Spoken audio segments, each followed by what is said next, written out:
ভাইয়ের আপনারা একটা স্লোগান শুনছেন, প্লিজ কেউ কাউকে ছেড়ে যাবেন না। যারা গুপ্ত রাজনীতি করে না, ফ্রন্ট সাইডে রাজনীতি করছে, আজকে যদি ফ্যাসিস্ট হাসিনা থাকতো তারা কেউ বাঁচতো না, কিন্তু যারা গুপ্ত রাজনীতি করছে তারা ঠিকই পথ পেয়ে যেত ছাত্রলীগের। আমি তাই বলতে চাচ্ছি যে যারা প্রকাশ্যে রাজনীতি করছে, যারা হাসিনাকে ফ্যাসিস্ট বলে আখ্যায়িত করেছে, যারা হাসিনার বিরুদ্ধে লড়াই করেছে, অবশ্যই জয় তাদেরই প্রাপ্য। আমি আশা করি তারাই ছাত্রদলই, বাংলাদেশ জাতীয়তাবাদী ছাত্রদলই সবচেয়ে এগিয়ে যাবে। এবং আমি এটাও আশা করি যারা জুলাই আগস্ট অভ্যুত্থানকে ধারণ করে, যারা স্পিরিটকে ধারণ করে, যারা আগামীর এক বাংলাদেশ সাম্য বিনির্মাণ বাংলাদেশ গড়তে চায়, তারা অবশ্যই বাংলাদেশ জাতীয়তাবাদী ছাত্রদলের যে প্যানেল, যেখানে সকলকেই কিন্তু যাচাই বাছাই প্রক্রিয়ার মাধ্যমে তাদের গ্রহণযোগ্যতা বৃদ্ধি পাওয়ার পরে কিন্তু বাংলাদেশ জাতীয়তাবাদী ছাত্রদল কর্তৃক ঢাকা বিশ্ববিদ্যালয় কেন্দ্রীয় ছাত্র সংসদ ডাকসু 2025 প্যানেল তাদেরকে কিন্তু মনোনীত করেছে। অর্থাৎ একটা নির্বাচনের আগেই কিন্তু ছাত্রদল তাদেরকে অভ্যন্তরীণ প্রক্রিয়ার মাধ্যমে যে নির্বাচন করা হয় সেটা কিন্তু তারা গ্রহণযোগ্যতা পাশ করাইছে, তাই বিদায় কিন্তু ডাকসু নির্বাচনে তারা গ্রহণযোগ্যতা পেয়েছেন। অতএব আমি বলতে চাই যে এ বিজয় শুধু ছাত্রদলের বিজয় না, এ বিজয় হলো 2024 অভ্যুত্থানে যারা অংশগ্রহণ করেছে, যারা ফ্যাসিস্ট হাসিনার বিরুদ্ধে লড়াই করেছে, সংগ্রাম করেছে বিগত 17 বছরে, তাদেরই জয় হবে। যদি ডাকসু নির্বাচনে বাংলাদেশ জাতীয়তাবাদী ছাত্রদলকে মনোনীত না করে এবং শিক্ষার্থীরা যদি তাদেরকে না বুঝে এবং তাদের ভাষা না বুঝে এবং তাদেরকে যদি এই ডাকসু নির্বাচনে যদি জয় না হয়, তাহলে এই পরাজয় হবে বাংলাদেশের, এই পরাজয় হবে 24-এর, এই পরাজয় হবে 71-এর। অন্যথায় 71 এই বাংলাদেশের বিলীন হওয়ার সম্ভাবনা থাকবে। যদি 71-কে ধারণ করেন, অবশ্যই বাংলাদেশ জাতীয়তাবাদী ছাত্রদলকে আপনারা এগিয়ে রাখবেন। যদি 24-কে ধারণ করেন, অবশ্যই বাংলাদেশ জাতীয়তাবাদী ছাত্রদলকে ধারণ করবেন। যদি 90 সেই গণঅভ্যুত্থানকে ধারণ করেন, অবশ্যই বাংলাদেশ জাতীয়তাবাদী ছাত্রদলকে এগিয়ে রাখবেন।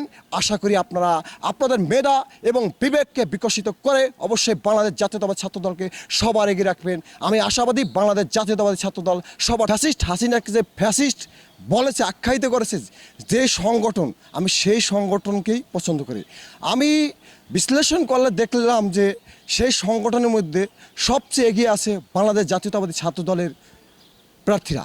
সেখানে আবিদুল ইসলাম আবিদ ভাইয়ের আপনারা একটা স্লোগান শুনছেন, প্লিজ কেউ কাউকে ছেড়ে যাবেন না। সেখানে সকল জনগণকে এবং সকল শিক্ষার্থীদেরকে একটা মনোবল দিয়েছেন সেই বক্তব্যতে। তার ফলশ্রুতি দিয়ে কিন্তু আজকে আমরা যে একটা স্বাধীন বাংলাদেশ দেখতে পাচ্ছি, সেটাই কিন্তু তাদের অবদান ছিল। তারপর দেখবেন আমার প্রথম পছন্দ ডাকসু নির্বাচন আবিদুল ইসলাম আবিদ ভাই, দ্বিতীয় পছন্দ হলো তানভীর আল হাদি। তানভীর ভাই, হামিম ভাই যাকে বলে, এই হামিম ভাই তার অবদানটা কিন্তু অনস্বীকার্য এবং গুরুত্বপূর্ণ। ঢাকা ইউনিভার্সিটিতে যখন প্রবেশ করতে শিক্ষার্থীরা ভয় পেয়েছে, তখন কিন্তু তিনি কিছু শিক্ষার্থীদের নিয়ে, অন্যান্য সংগঠন নিয়ে তিনি কিন্তু ফ্রন্ট সাইডের সামনে নেতৃত্ব দিয়েছেন, যার ফলে কিন্তু তিনি আজকে ঢাকা ইউনিভার্সিটিতে তার একটা গ্রহণযোগ্যতা আলাদা।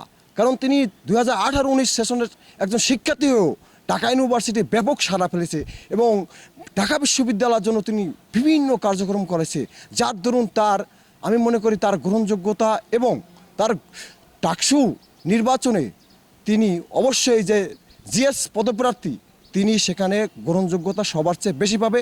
এবং বিবি পদপ্রার্থী যিনি আবিদুল ইসলাম আবিদ খান, তিনিও কিন্তু সবার কাছে গ্রহণযোগ্যতা আলাদা। এজন্য আমার কাছে তারা আলাদা একটা দৃষ্টিতেছে। এবং তৃতীয় যে এজিএস পদপ্রার্থী, আমরা জানি যে তানভীর আল হাদি মাহেদ ভাই, তার গ্রহণযোগ্যতা সকল শিক্ষার্থীর কাছে সবচেয়ে বেশি।